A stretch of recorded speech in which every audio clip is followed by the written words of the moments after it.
Hi guys, this is Nifty Team. Guys, இன்றைக்கி என்ன பார்க்க போகிறோம் அப்படின்னா, இன்றைக்கி நம்ம அட்வான்ஸ் லெவலை வச்சு எப்படி என்ட்ரி எடுத்திருக்கலாம் அப்படின்ற எஜுகேஷனல் வீடியோ தான் பார்க்க போகிறோம். வீடியோக்குள்ளே போகிறதுக்கு முன்னாடி இந்த வீடியோவை யூடியூப்பில் யாரா இப்போ தான் புதுசாக பார்க்குறீங்க அப்படின்னா கண்டிப்பாக நீங்கள் ஆப்ஷன் பையர்ஸாக இருந்தால் நம்ம யூடியூப் சேனல் கீழே இருக்க டெலகிராம் சேனலில் ஜாயின் பண்ணிக்கங்க. அப்போ தான் நம்ம போடுற செல்லர்ஸோட பிஇபி லெவல் அண்ட் செல்லர்ஸோட ரியல் சப்போர்ட் ரெசிஸ்டன்ஸ் எல்லாமே உங்களுக்கு மார்க்கெட் ஓப்பன் ஆகிறதுக்கு முன்னாடி ஃப்ரீயாகவே கிடைக்கும். அது மட்டும் இல்லாமல் காய்ஸ், நம்ம சேனலில் ஆப்ஷன் பையிங்க்கு தேவையான மிக முக்கியமான அட்வான்ஸ் ஸ்ட்ராட்டஜிஸ்லாம் இருக்குது. அதுவும் உங்கள் ட்ரேடிங்க்கு ரொம்பவே யூஸ்ஃபுல்லாக இருக்கும். ஓகே, அது மட்டும் இல்லாமல் காய்ஸ், நம்ம ஒரு வீடியோ கோர்ஸ் கொடுத்துக்கிட்ருக்கோம். இந்த வீடியோ கோர்ஸில் என்ன நம்ம சொல்லிக் கொடுக்குறோம் அப்படின்னா, ஆக்சுவலாக அட்வான்ஸ் லெவலாக என்ன அப்படின்னா, செல்லர்ஸ்க்கு லாஸ் வரக்கூடிய இடம் அப்படின்ட்டு அர்த்தம்.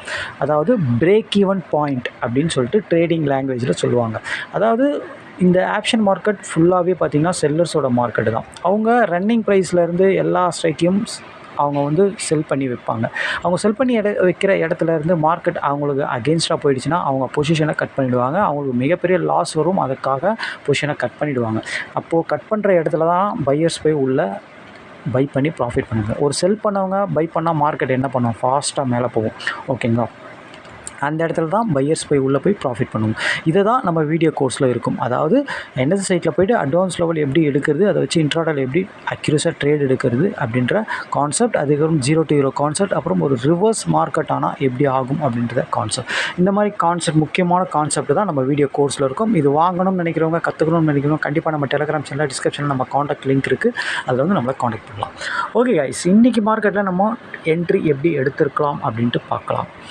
கைஸ், இன்றைக்கி ஆக்சுவலாக பார்த்திங்கன்னா மார்க்கெட் எங்கே ஓப்பன் ஆச்சு அப்படின்னு பார்த்தீங்கன்னா, ஆக்சுவலாக 324,370 பக்கமாக ஓப்பன் ஆச்சு. ஓப்பன் ஆன ஒரு 15 மினிட்ஸ் கழிச்சு தான் நம்ம என்ட்ரி எடுப்போம்.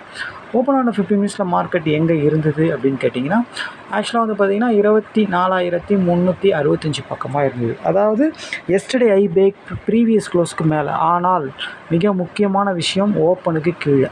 ஓகேங்களா, ஓப்பனுக்கு கீழே இருந்தாலே ஒரு ஓப்பன் ப்ரைஸை எஸ்டர்டேயே தாண்டினவன், ப்ரீவியஸ் க்ளோஸை தாண்டினவன், ஓப்பனை தாண்ட முடியலனாலே ரேஞ்ச் தான். நேற்று மார்க்கெட் மாதிரி. நேற்று என்ன ஆச்சு, ஓப்பனுக்கும் ஐக்கும் தான் மார்க்கெட் இருந்தது. ஒன்று ஓப்பனை கட் பண்ணால் மார்க்கெட் மேலே போகும், இல்லை ஓப்பன்லேருந்து ஐயை கீழே பிரேக் பண்ணால் நல்லா ஃபால் ஆகும். இது 2 தான் நடக்கும். ஓகேங்களா, இது 2த்தில் ஏதாச்சும் ஒன்று நடந்தால் தான் நம்ம ட்ரேடே எடுக்க முடியும். அப்படி இல்லைனா ஓப்பனுக்கும் ஐக்கும் டிஸ்டன்ஸ் நல்லா ஒரு 200 பாயிண்ட் 100 பாயிண்ட் இருந்ததுன்னா அப்போ நம்ம ஏதாச்சும் ஒரு ட்ரேட் எடுக்கலாம். மற்றபடி இது ரொம்ப ஷார்ட்டாக இருக்குது அப்படின்னா, கண்டிப்பாக நம்ம ஒரு 50 பாயிண்ட்டுக்குள்ளே இருக்குது அப்படின்னா கண்டிப்பாக நம்ம என்ன பண்ணணும் அப்படின்னா, 2 சைடில் எந்த சைடு மூவ் ஆகுது, ஒன்று ஐயை கீழே உடச்சிடணும். ஏன்னா ஆல்ரெடி ஓப்பன் கீழே இருக்கலாம். ஐயை கீழே உடைச்சா நம்ம புட்டை ஃபோக்கஸ் பண்ண முடியும். அப்படி இல்லை மார்க்கெட் அகெயின் ஓப்பனை மேலே உடச்சிட்டான் அப்படின்னா நம்ம போய்ட்டு காலை ஃபோக்கஸ் பண்ண முடியும். அப்போது வெயிட் பண்ணி தான் நம்ம என்ட்ரி எடுக்கிற மாதிரி இருக்கும். இல்லைனா மார்க்கெட் ரேஞ்சாக தான் இருக்கும், வெயிட் பண்ணி தான் எடுக்கிற மாதிரி இருக்கும். நம்ம நினச்ச மாதிரியே பார்த்திங்கன்னா, ஆக்சுவலாக பார்த்திங்கன்னா 9:40க்கு எக்ஸாக்டாக பார்த்திங்கன்னா ஓப்பனை மேலே உடச்சிட்டான் மார்க்கெட். ஸ்பாட் மார்க்கெட் ஓப்பனை மார்க்கெட் உடச்சி எக்ஸாக்டாக எங்கே நிற்கிது அப்படின்னு கேட்டிங்கன்னா, ஒரு 24,380 பக்கமாக நிற்கிது. ஓகேங்களா, அப்போது இதில் இந்த மணி யார் அப்படின்னு பார்த்தீங்கன்னா, 24,400ன்ற புட்டும் 24,350ன்ற கால், 24,300 அப்படின்ற கால் தான் நம்ம இந்த மணி கால்ஸ். ஏன்னா நம்ம இந்த மணியில் தான் ட்ரேட் எடுப்போம். அதனால் இந்த மணியில் தான் நம்ம போய் பார்க்கலாம். இப்போ மார்க்கெட் ஆல்ரெடி எல்லாமே பாசிட்டிவ். அதாவது மார்க்கெட் எஸ்டர்டே பிரேக் ஓப்பனுக்கு மேலே போயிட்டான், ப்ரீவியஸ் க்ளோஸ்க்கு மேலே. ஒரு பாசிட்டிவ் மார்க்கெட் அப்படிங்கும்போது கண்டிப்பாக நம்ம காலை தான் ஃபோக்கஸ் பண்ணி ஆகணும். ஓகேங்களா, அப்போது நம்ம காலை தான் நம்ம போய் பார்த்தோம். நம்ம இந்த மணி கால் 24,300 அப்படின்றதே போய் பார்த்தோம் ஃபஸ்ட்டு. ஆக்சுவலாக பாருங்கள், மார்க்கெட் எப்படி சினாரியோ எல்லாமே பாசிட்டிவாக இருக்கும், அதே மாதிரி ப்ரீமியமும் இருக்கணும். ஆனால் ப்ரீமியம் காலையில் அந்த மாதிரி இல்லை. ஆனால் மார்க்கெட் ஓப்பனை தாண்டினவொன்னா இவன் போய் எஸ்டர்டேயை தாண்டிட்டான். எஸ்டர்டே ப்ரீவியஸ் க்ளோஸ்க்கு மேலே ஓப்பனுக்கு மேலே இவனும் தாண்டிட்டான். எக்ஸாக்டாக இவன் பார்த்தீங்கன்னா 9:40க்கு இவனும் அதே சினாரியோவை தாண்டிட்டான். ரொம்ப மெயின் விஷயம், அட்வான்ஸ் லெவலில் இவன் 112 அப்படின்ற அட்வான்ஸ் லெவலை உடச்சிட்டான். உடச்சி க்ளோஸ் வைக்கிறான். உடச்சி க்ளோஸ் வச்சு புல் பேக்லேயும் இருக்கிறான். எக்ஸாக்டாக 9:50க்கு. ஓகேங்களா, அப்போ இவனை என்ட்ரி எடுக்கலாமா அப்படின்னு கேட்டால், மார்க்கெட் பாசிட்டிவ், கால் ஆப்ஷனும் பாசிட்டிவாக இருக்குது. இன்னொன்று அட்வான்ஸ் லெவலையும் மெயினாக அவன் தாண்டிட்டான். அப்படின்னும்போது இவனை எடுத்து தானே ஆகணும் அப்படின்னா கண்டிப்பாக இவனை எடுத்து தான் ஆகணும். ஆனால் இவனை எடுக்கிறதுக்கு முன்னாடி ஏன்னா மார்க்கெட் வந்து ரொம்ப நேரம் கழிச்சு தான் ஐயை உடச்சிருக்கான், ஐயையும் ஓப்பனையும் உடச்சிருக்கான். ஓப்பன்லேயே ஒரு 15 மினிட்ஸில் உடச்சான் அப்படின்னா ஓகே, ஒன்றும் பிரச்சனை இல்லை. அப்பயும் நம்ம சில விஷயம்லாம் பார்க்கணும். ஆனால் இவன் கொஞ்சம் லேட்டாக தான் உடச்சிருக்கான், அதாவது ஒரு 1/2 அன் ஹவருக்கு மேலே ஆகி தான் உடச்சிருக்கான். ஓகேங்களா? இப்போது 24,300 காலை நீங்கள் சூஸ் பண்ணி, இவன் பாசிட்டிவாக மார்க்கெட் இருக்குது அதனால் காலை சூஸ் பண்ணி இவனை எடுக்கிறீங்க, அட்வான்ஸ் லெவல் தாண்டான்னா, இவன் மேலே போக விடாமல் தடுக்கிறவன் யார் அப்படின்னு கேட்டிங்கன்னா 24,350 புட்டு, 24,400 புட்டு, இவங்க தான் இவன் மேலே வர விடாமல் தடுப்பாங்க. அவங்க அட்வான்ஸ் லெவலுக்கு மேலே இருந்தாங்க அப்படின்னா இவனும் அட்வான்ஸ் லெவலுக்கு மேலே இருந்து அவங்களும் அட்வான்ஸ் லெவலுக்கு மேலே இருந்தால் என்ட்ரி நம்ம போக முடியாது. ஏன்னா 2 பேரில் யாருன்னா ஒருத்தர் தான் அட்வான்ஸ் லெவலை மேலே உடச்சி போயிட்டே இருப்பாங்க, ஒருத்தர் கீழே உடச்சி போயிட்டு இருப்பாங்க. இதுதான் லாஜிக்கு. ஓகேங்களா? அப்படி பார்க்கும்போது 24,300 காலை நீங்கள் சூஸ் பண்ணும்போது 24,400 புட்டு எப்படி இருக்குது, ஆக்சுவலாக வந்து அவன் இவனுக்கு வழி விடுறானா, அட்வான்ஸ் லெவலில் கீழே உடைக்கிறானா அப்படின்னு நம்ம செக் பண்ணோம்.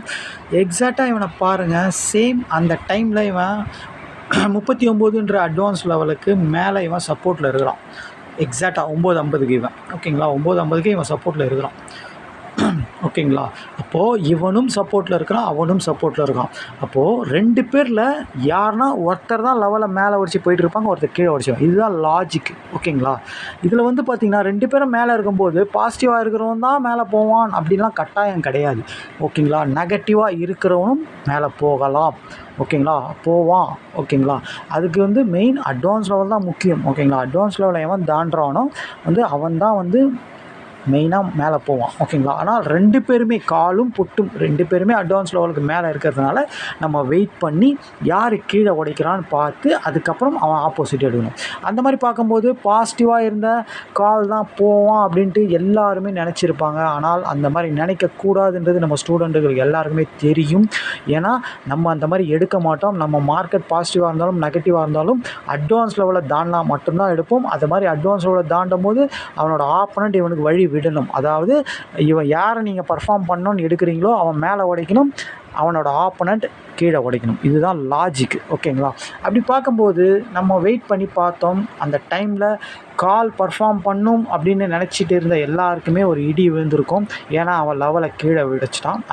அது வந்து நம்மளுக்கு அவன் கீழே உடைப்பான், அவன் மேலே உடைப்பான்றது நம்மளுக்கு யாருக்கும் தெரியாது.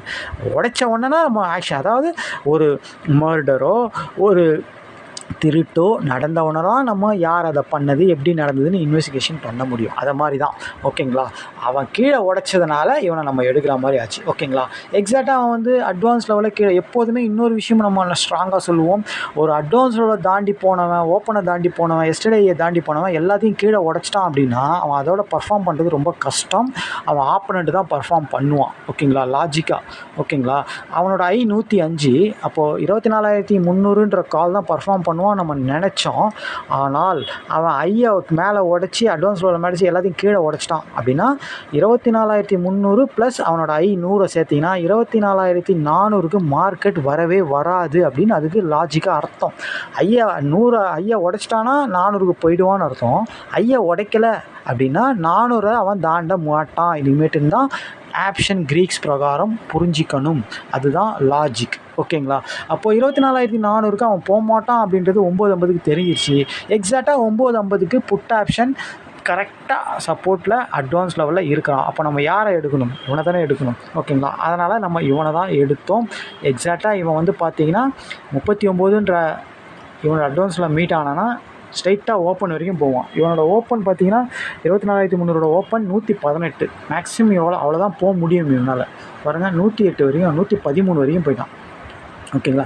எப்போதுமே அந்த மாதிரி ரிவர்ஸாக வரவன் ஓப்பன் கீழே இருக்கிறவன், ப்ரீவியஸ் க்ளோஸ் கீழே இருக்கிறவன், எஸ்டர்டே லோ கீழே இருக்கிறவன் பர்ஃபார்ம் பண்ணான் அப்படின்னா ஒன்று அவன் எஸ்டர்டே லோ இல்லைனா அவன் ஓப்பன் இல்லைனா அவன் ப்ரீவியஸ் க்ளோஸ் அது வரைக்கும் தான் அவன் டார்கெட் கொடுப்பான். ஓகேங்களா? இதுவே பார்த்திங்கன்னா 40 ப்ளஸ் ஒரு 110 வச்சிங்களேன், கிட்டத்தட்ட 70 பாயிண்ட்டு. இவ்வளோ பாயிண்ட்லாம் போவாதா அப்படின்லாம் நம்மளுக்கு தெரியாது. இன்னொன்று இது போயே ஆகணும்லாம் கட்டாயம் கிடையாது. ஓகேங்களா? அதனால தான் நம்ம என்ன பண்ணுவோம் அப்படின்னா இங்கே என்ட்ரி எடுக்கிறோன்னா 15 பாயிண்டில் வெளியே வந்துடும், அடுத்த அட்வான்ஸ் லெவலில் வெளியே வந்துடும். அதுக்கு அடுத்த 15 பாயிண்ட் போச்சுன்னா டார்கெட் முடிச்சுட்டு வெளியே வந்துடும். ஆனால் இவன் இவ்வளோ தூரம் போவான் அப்படின்றது கண்டிப்பாக 70-80% நடக்கும். அதாவது 10 ட்ரேடில் கண்டிப்பாக 3 ட்ரேட் 2 ட்ரேட் மட்டும் எப்படி வேணால் நடக்கும். ஆனால் 7 ட்ரேட் இப்படி தான் நடக்கும். பர்ஃபெக்டாக நீங்கள் எடுத்திங்கன்னா இது கரெக்டாக உங்களுக்கு புரியும். ஓகேங்களா, இப்படி தான் நடக்கணும். ஓகேங்களா, ஆனால் இது நடக்கும்னு சொல்லிட்டு 100% நம்ம நம்பக்கூடாது. அந்த 2 ட்ரேட் 3 ட்ரேட் எப்போ ஃபெயிலியர் ஆகும்னு யாருக்குமே தெரியாது. அப்போது இதில் நம்ம வின் பண்ணணும் அப்படின்னா ஸ்ட்ராட்டஜியும் முக்கியம், சைக்காலஜியும் முக்கியம், மணி மேனேஜ்மெண்ட்டும் முக்கியம் அப்படின்றத இந்த இடத்துல நீங்கள் புரிஞ்சுக்கணும். சைக்காலஜி அப்படின்றது ஒரே ஸ்டைல், அதாவது உங்கள் மனநிலையை மாற்றிக்கவே கூடாது. என்ன தான் நீங்கள் 10க்கு 10 என்ட்ரி வின்னிங்காக எடுத்தாலும் நீங்கள் ஒரு ட்ரேட்னா ஒரு ட்ரேடு தான், 2 ட்ரேட்னா 2 ட்ரேடு தான். இல்லை நான் வந்து ஆக்சுவலாக வந்து குவான்டிட்டி வந்து 10 குவான்டிட்டி தான் எடுப்பேன் அப்படின்னா அந்த 10 குவான்டிட்டி ஒரே ஸ்டைலில் தான் ட்ரேட் பண்ணணும், ஒரே ஸ்டைலில் தான் ஸ்டாப் லாஸ் வைக்கணும். இது எல்லாமே நீங்கள் மெயின்டைன் பண்ணிக்கணும். ஓகேங்களா, அப்போ தான் இதில் வின் பண்ண முடியும். அப்போ தான் நீங்கள் 10 ட்ரேடில் ஒரு 7 ட்ரேட் வின் பண்ணி 8 ட்ரேட் வின் பண்ணி 2 ட்ரேட் 3 ட்ரேட் ஃபெயிலியர் ஆனாலும் ப்ராஃபிட்லேயே இருப்பீங்க அப்படின்றத கண்டிப்பாக புரிஞ்சுக்கணும். இதில் மெயினாக வந்து பார்த்திங்கன்னா கண்டிப்பாக வந்து நீங்கள் money management, psychology, discipline trade பண்ணால் மட்டும்தான் இதில் வின் பண்ண முடியும். ஸ்ட்ராட்டஜின்றதே வந்து பார்த்திங்கன்னா இதில் ரொம்ப ரொம்ப கம்மி தான். இதில் மெயின் வந்து உங்கள் டிசிப்ளின், உங்களோட சைக்காலஜி, அதாவது உங்கள் ட்ரேடிங்கை கம்மி பண்ணிக்கணும். வாய்ப்பு கிடைக்கிற இடத்துல மட்டும் ட்ரேட் பண்ணாலே போதும். அதாவது yesterday high break, yesterday low break, yesterday low break பண்ண முடியாமல் லோ உள்ள வருது, ஹை பிரேக் பண்ண முடியாமல் ஹை உள்ள வருது. இந்த மாதிரி செட்டப்பில் இன்றைக்கி என்னாச்சு, மார்க்கெட் பாசிட்டிவ் எல்லாமே அட்வான்ஸ் லெவல்லாம் மீட் ஆகி போச்சு. ஆனால் அவன் என்ன பண்ணுறான், அதாவது எல்லாத்தையும் உடச்சி மேலே போகிறவன் திருப்பி அகெயின் கீழே உடச்சிட்டான் அப்படின்னா அவன் ஆப்போனண்ட் தான் பர்ஃபார்ம் பண்ணி ஆகணும். அதாவது 100க்கு 80% அப்படி தான் பர்ஃபார்ம் நடக்கும். இன்றைக்கி அப்படி தான் நடந்தது. அந்த மாதிரி நடந்தாலே ஒரு ஜாக்பாட் என்ட்ரி மாதிரி தான். ஓகேங்களா, சில டைமில் நல்ல டார்கெட் சரியாக மினிமம் அது 50 பாயிண்ட் கிட்ட போகும். இன்றைக்கி எவ்வளோ பாயிண்ட், 70-80 பாயிண்ட் போச்சு. ஓகேங்களா, அந்த மாதிரி தான் நடக்கும். இந்த மாதிரி செட்டப்லாம் நீங்கள் குறித்து வச்சுக்கணும். ஓகேங்களா, இந்த மாதிரி பாசிட்டிவாக இருக்கிற மார்க்கெட்டு சும்மா மேலே போகிற மாதிரி போய் ஃபேக் பிரேக் அவுட் கொடுத்துட்டு கீழே வந்தான் பாருங்கள், அந்த மாதிரி இல்லை, அவன் ஆப்போசிட் தான் பர்ஃபார்ம் அதிகமாக பண்ணுவான்றதை நோட் பண்ணி வச்சுக்கணும். ஓகேங்களா, இந்த மாதிரி வாய்ப்பு கிடைக்கும் போது என்ட்ரி எடுக்கலாம். ஓகேங்களா, மற்றபடி வந்து எல்லா இடத்துலையும் அட்வான்ஸ் லெவலில் தாண்டினவொன்னே என்ட்ரி எடுக்கணும்னு அவசியம் கிடையாது. இந்த மாதிரி செட்டப்பில் ஐயை உடச்சி ஐ உள்ள வருது, லோ உடச்சி லோ உள்ள வருது, இந்த மாதிரி செட்டப்பில் ப்ரீமியமும் ஸ்மார்ட் மார்க்கெட்டும் ஒன்றா இருந்தாலும் சூப்பரு. ஆனால் ப்ரீமியத்தை வச்சு தான் நம்ம டிசைட் பண்ண முடியும். ப்ரீமியம் இருந்தாலே போதுமானது. ஓகேங்களா, இதை நீங்கள் பார்த்துங்க. ஓகேங்களா, இதில் வின் பண்ணணும்னா கண்டிப்பாக ஸ்ட்ராட்டஜின்றதோட உங்களோட பொறுமை, வாய்ப்பு கிடைக்கும் போது என்ட்ரி எடுக்கிறது, மணி மேனேஜ்மெண்ட், இது ரொம்ப ரொம்ப முக்கியம். ஸ்டாப் லாஸ் அடிச்சிட்டா கவலையே படாதீங்க, விட்டுருங்க, ட்ரேடே எடுக்காதீங்க, மறுநாள் ட்ரேட் பண்ணுங்கள். அந்த மாதிரி நீங்கள் என்றைக்கு உங்கள் மனநிலையை வளர்த்துக்கிறீங்களோ அப்போ தான் நீங்கள் இதில் 100% வின் பண்ண முடியும். உடனே ஸ்டாப் லாஸ் திருப்பி அட்வான்ஸ் தான் நான் திருப்பி எடுக்கணும் அப்படின்னு எடுத்தீங்கன்னே இருந்தீங்கன்னா வேலைக்கு ஆகாது. ஆனால் அந்த மாதிரி எடுத்து நீங்கள் ப்ராஃபிட் பண்ணால் இதுக்கு பயங்கரமான ப்ராக்டிஸ் வேணும். நல்ல ப்ராக்டிஸு, நல்ல தெளிவான உங்களுக்கு எந்த டைமில் என்ன பண்ண போகிறோம் அப்படின்றதெல்லாம் எல்லாமே நீங்கள் அக்யூரேட்டாக உங்கள் ஃபிங்கர் டிப்ஸில் இருந்ததுன்னா அப்போ நீங்கள் எப்படி வேணால் எடுக்கலாம். மற்றபடி அந்த அளவுக்கு நீங்கள் தயாராகிற வரைக்கும் கண்டிப்பாக ப்ராக்டிஸ் தான். நீங்கள் ப்ராக்டிஸில் வின் பண்ணிவிட்டு அப்புறம் ரியலில் நீங்கள் எப்படி வேணால் பண்ணிங்க. அப்போ தான் நீங்கள் மந்த்லி கன்சிஸ்டடாக ப்ராஃபிட் பண்ண முடியும். ஓகேங்களா, ஈஸியாகவும் பண்ண முடியும். 5 ட்ரேட் ஒரு வாரத்துக்கு 5 ட்ரேடா, ஒரு 2 ட்ரேட் 3 ட்ரேட் பர்ஃபெக்டான என்ட்ரி கிடைச்சா என்ட்ரி எடுத்துகிட்டு போயிட்டே இருங்க. மிச்சம் 2 ட்ரேடு இன்சைட் மார்க்கெட் ரேஞ்சு அந்த மாதிரிலாம் தான் என்ட்ரியை விட்டுருங்க, அவ்வளோதான். ஓகேங்களா, இந்த மாதிரி பண்ணிங்கன்னா 100% நீங்கள் வின் பண்ண முடியும் அப்படின்றத இந்த இடத்துல சொல்லிக்கிறோம். இன்றைக்கி மார்க்கெட் அதுக்கு உதாரணம். ஓகேங்களா, அதாவது இந்த மாதிரி செட்டப்பை நோட் பண்ணி வைக்கணும். அட்வான்ஸ் லெவல்லாம் தாண்டிட்டு திருப்பி கீழே உடைக்கிறான். ஏன் உடைச்சானா இவனோட ஆப்லண்ட்டும் அட்வான்ஸ் லெவலில் இருந்தான். ஓகேங்களா, அப்போ எவனா ஒருத்தன் தான் பர்ஃபார்ம் முடியும். அப்போ அந்த இடத்துல வெயிட் பண்ணணும். ஓகேங்களா, 2 பேரும் அட்வான்ஸ் லெவலுக்கு மேலே இருக்கும்போது எவனா ஒருத்த கீழே உடைப்பான், அது வரைக்கும் வெயிட் பண்ணி அவன் ஆப்போனண்ட்டை எடுக்கணும். ஓகேங்களா, இதெல்லாம் ஒரு முக்கியமான செட்டப்பு, ஜாக்பாட் செட்டப்புன்னு சொல்லுவாங்க. அதாவது ஐயை ஒடிச்சு ஐ உள்ள வருது, லோ ஒடிச்சு லோ விடுறது, இந்த மாதிரி செட்டப்பு.